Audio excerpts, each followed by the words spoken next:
Sa atong tubag sa Salmo, nagkanayon ta nga kusga. Wa ginahinomdom. Sa imong kaayo, o katagin kami sa imong kaluwasan.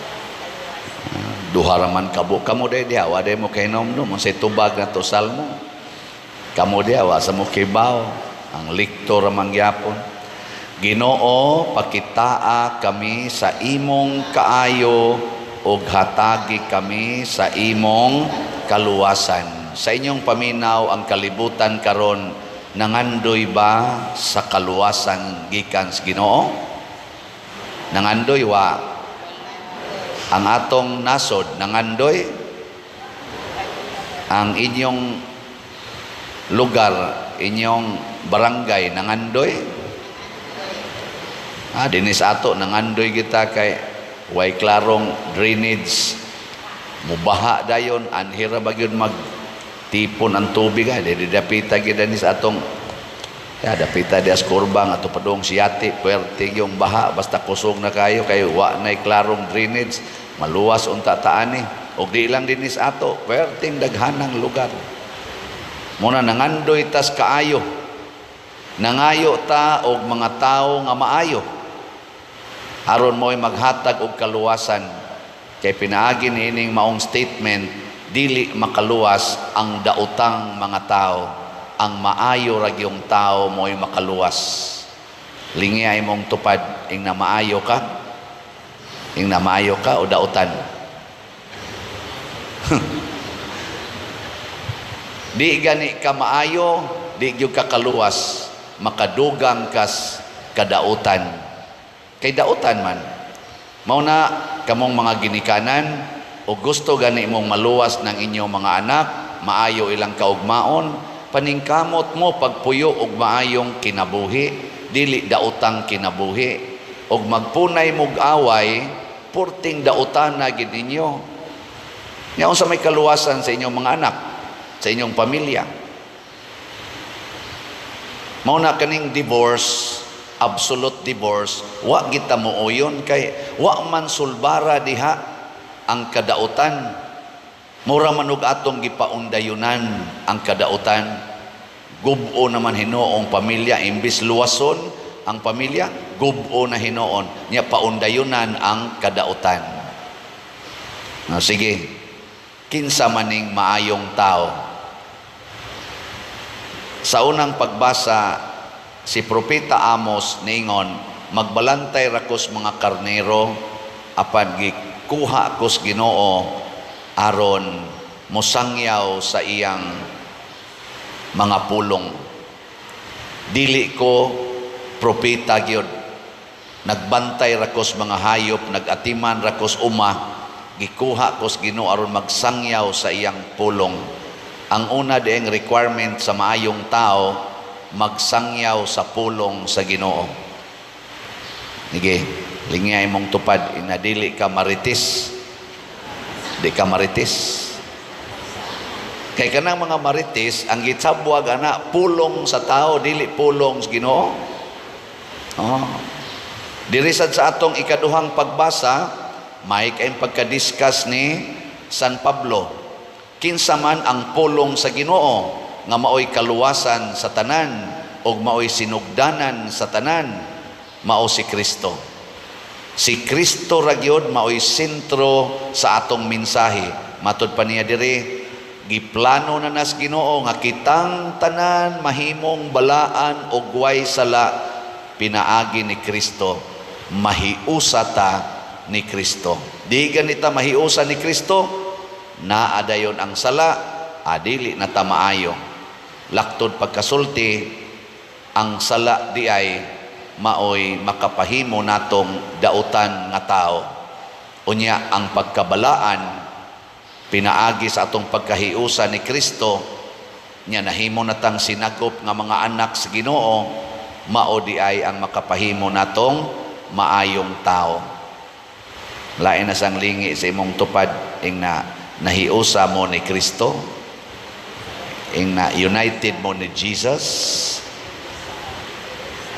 O kinsa may united ni Jesus dinhi sa atong ebanghelyo, klaro kayo, si Jesus mitigom og mga tao nga gitawag niya apostoles, katong 12 ka apostoles. Mautoy iyag yung gihimong suod unsa may unang gibuhat sa 12 ka mga apostoles, mibiya sa ilang mga pamilya, sa ilang trabaho, og ang ilang kaugalingon ilang gihiusan ni Kristo. Bisan asa si Kristo muadto, gasigi na lang gid sila kuyog, ilang gibiyaan ang tanan. Kamuron ni aman mo dinhi, andam na mong mubiya sa tanan og mukuyog ni Kristo. Kinsay andam, taas ang kamot. 1, 2, 3, 4. Ang wa mo biya, nahiusa siyawa. Ang dili andam mo biya ba, nahiusa ta siyawa. Sige, tagaan ta mong second chance. Kaya basi gatuo mo nga tiaw-tiaw ra ni. Tininood ni oy. Kinsa ninyo dinhi karon ang andam gyud mo biya sa tanan aron mo kuyog ni Kristo. Tas kamot.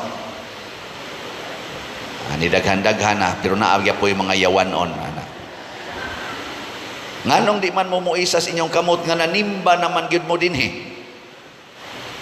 Ito kunong suwayan og balik ikatulo, last chance. Nanimba gud ta. Peligro kayo ni. Nanimba ta pero di mo kuyog ni Kristo. Kuyaw ni oy. Sige, ready.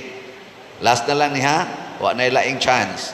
Kinsa ninyo din hiron ang mokomit nga sugod karon mukuyog dagitan Kristo biyaan atong tanan. Taas kamot. Daghan ka esquire wa mo isa. Duha ra kabuk ang niisa, 40 nilang kanta kunuhay, pero wa mo isas kamot. Ngano man kay wa naminaw suwali, nagtabi. Tabi. Mo nay sakit nato usahay. May lang tang mo perform sa atong parts misa, labi na ning choir, kaning sakristan, puiralas mga buutan. May lang apil na mga lay minister o lectors. May lang og dana ni perform na. Pero wapa gani ang ilang part, tabi, di maminaw, murag way part sa misa, og mauna, tungod mangguna, kay di ta kamaong mubiya sa tanan. Concern kay ta sa atong self, sa atong mga interests nga personal. Munang di kasud ang interest sa Ginoo, nga naman, ang ato mang personal interests, mo atong tuyo pagsimba, unsa may imorong personal interest, aron matagaan kog blessing, aron malikay kos kadautan, aron mulampos akong pamilya, mulambo among pamilya, mulambo akong negosyo, matuman ang akong mga damgos kinabuhi. Personal na nimo. Biyain na. Kay pabiyaan nas Ginoo, matud pang propeta Amos, nag-uma ko, nagbantay ko sa mga hayupan, ako tong mga hayupan, gipakuha ko sa Ginoo. Mangingisda to sila San Pedro, tax collector si Mateo, gibiyaan nila kay musunod sa Ginoo, gikwaktang ang ilang personal agenda. Nya karon misa ra kita dinhi, usa ra gini ka oras kapin, di man kakabiya, tabi to the max. Nya kanta-kanta dayon. Nindot pa kay voicing. Nga pasaylo ako ha choir, kay ako nagdako sa alagad yung ko sa simbahan nga choir. So good 1984 ako gyud nagtukod og choir. Second year college pa ko ato, di ko kamo mubasa ng pisa, bati kog tingog, pero giorganize nako ang mga batan-on dito sa kahugan nga mga wasay mga grado kasagaran og nanganha mi simbahas Guadalupe og ni alagad wa mi dawata sa Guadalupe kay bati kay migtingog, bati kay mignaong. Wa pagid may mga sapatos dito may gibutang sa langob sa Guadalupe kay kakahuyan pa man diha ngamong naong muhao man dito kay mura mamig mga unggoy sa kahugan nga nang lusad ngadto mis langob sa Guadalupe for almost 3 years dito ra gyud mi gasigi og serve. Maglakaw mig 7 kilometers every Sunday nya inigbalik another na sad 7 kilometers 14 kilometers aron lang mo serve isip choir. Bati mig tingog, pero ang akong gisulti nila, bahala nagbati tag tingog, basta nindo tag commitment. Ang gikan ato hangtod karon naa pa nang akong choir kanang The Streamers Choir Choral Group nga mao na nay sentro karon sa choir dias Guadalupe. Ana, adi lang ni pagpanghambog pero ngako ba di ko gusto nga igo ratang mupakita nga ni simba, ni serve pero ang atong kinabuhi personal lang gyapon ang interest. Kaming mga pare, ang amo ra yung personal interest among sundon na musangko ragid mi sa kolekta, anha ragid mi kutob sa kolekta, sige ragid ming ihap anang kolekta, siging pangilad sa mga tao usahay para lang makakolekta. Ana, nga sa resulta sa parokya, mukaga ang parokya, musinaw ang pari. Labi na yung sakyanan sa pari, musinaw. Tanaw ninyo nako ron, unsa man, nisinaw ko o nikaga? Nisinaw. Akong sakyanan, nisinaw o nikaga? Nisinaw. Kaysa una, multicabra na, karon inuba na na. Yan, tanaw ninyo sa parokya, nikaga o nisinaw? Kusga? Mupalit pa mugslat o dili na? Kana, mo na sakto. Kaya kung di sad mo mabalit og slat, kamo say musinaw. Mukaga ang inyong relasyon sa parokya. Oh, ano na siya?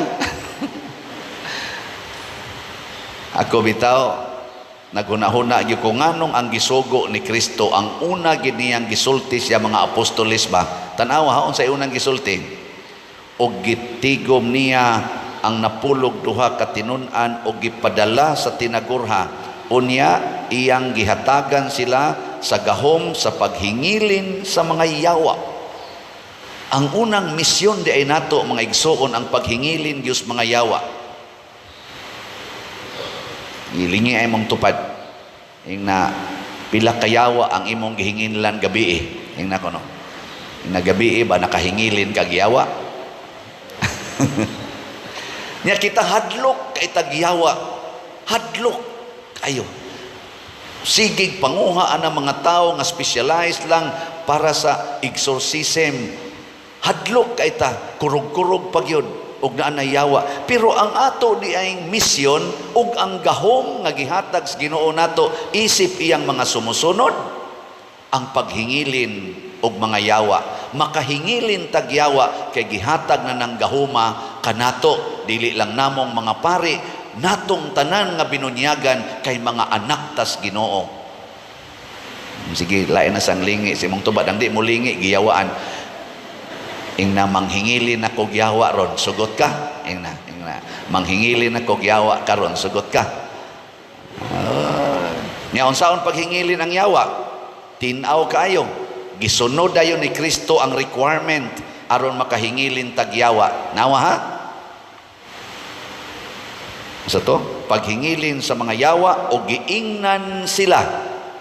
Ayaw kamo pagdalag pagkaon ni puntil ni kwarta o bisan unsa gawas lamang sa sungkod. Pagsandalyas kamo apan ayaw pagdalag laing bisti gawas sa inyong gisulob. Awa ha? Di kamo salig sa kwarta, pagkaon, puntil, sa patong usa, ilisan.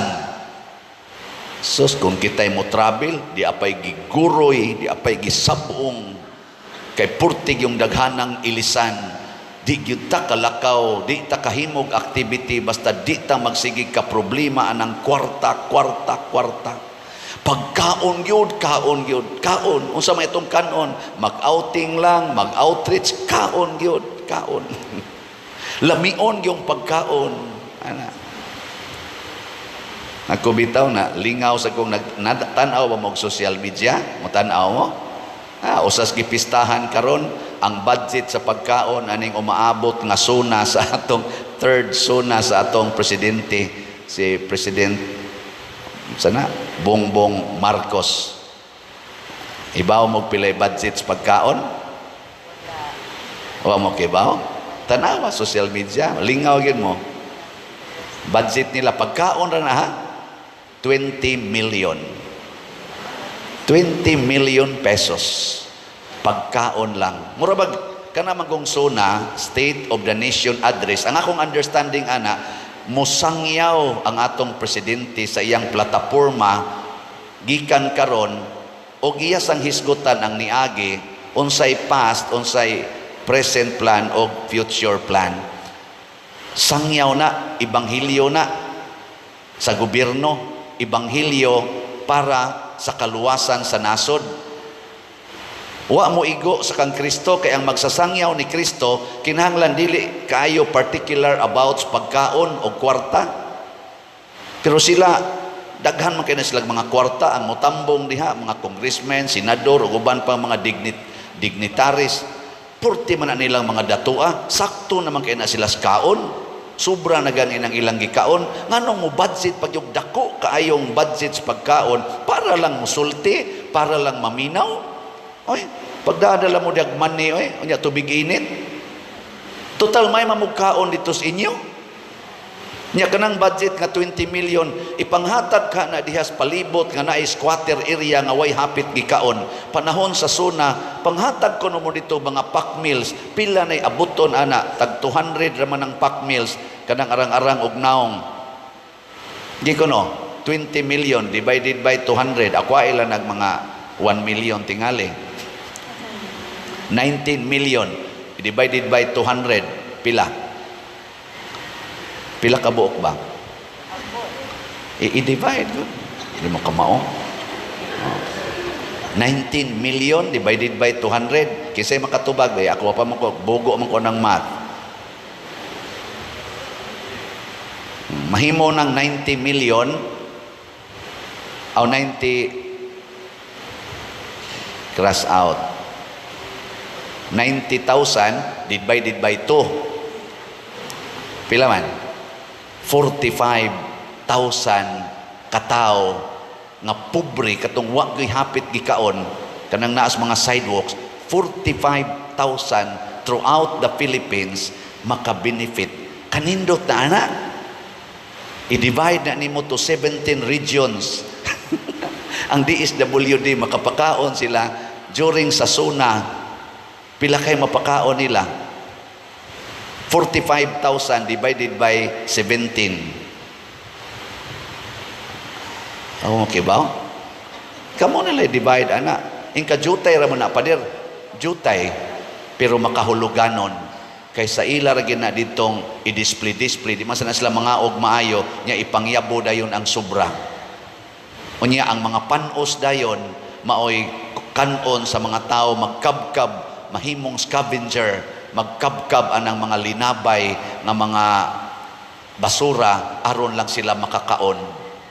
Daghan kay nas atong Pilipinas ang ingon ana.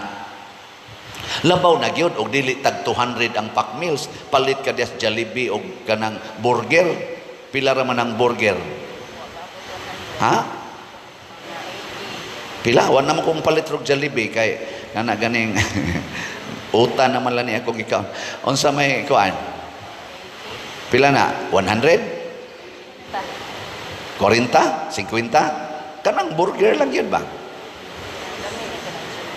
Labaw na yung anak ka mo palit anang sana? Buy one take one nga burger? Pila man na? Tagpila ng buy one take one nga burger? Ana ba?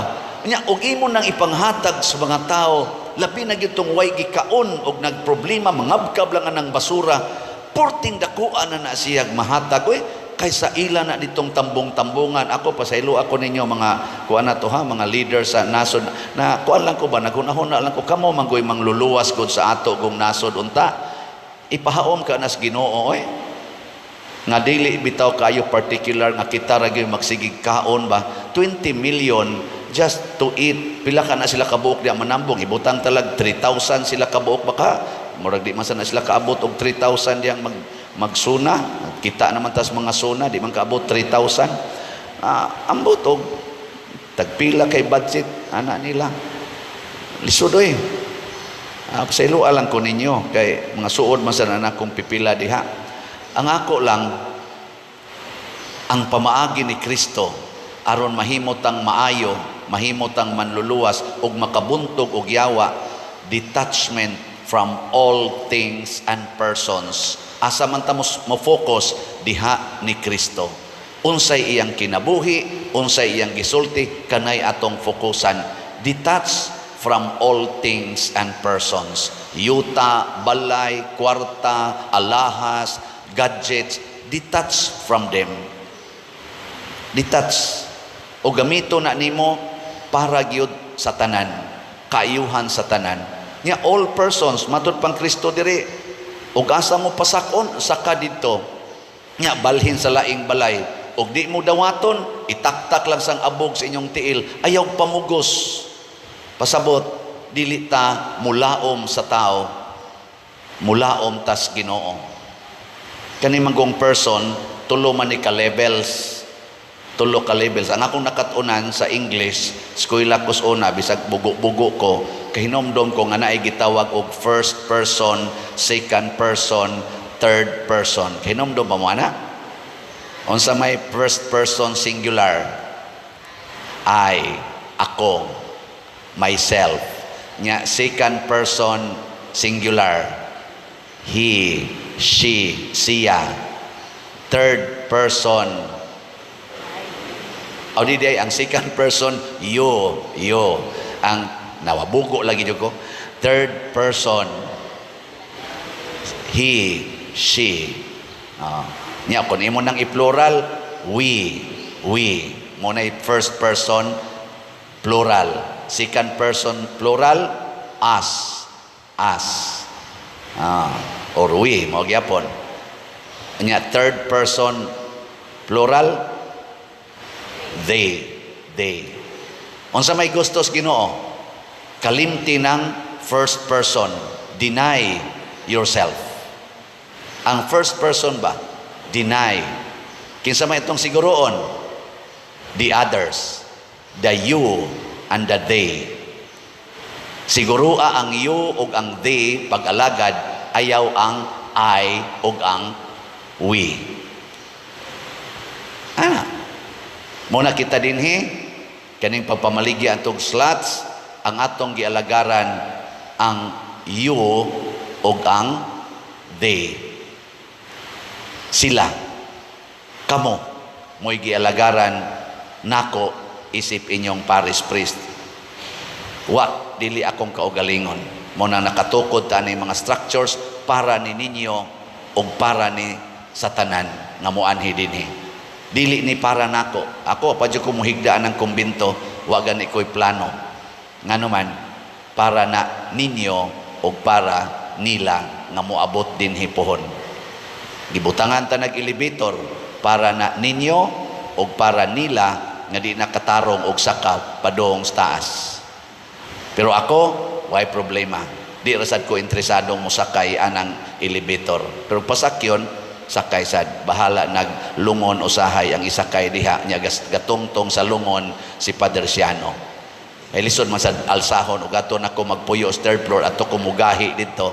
Lisod sad alsahon nga agis hagdanan. Ana nalas elevator.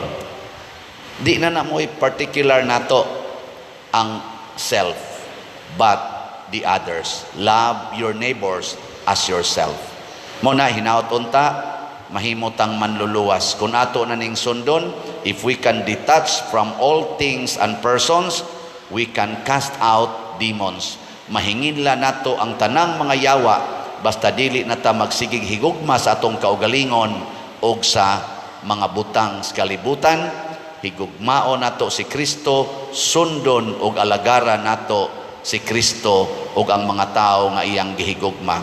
Muna iyampo nato ang atong mga leaders, labi na dinis atong nasod, nga mo Christ-centered unta sila, dili unta self-centered or world-centered.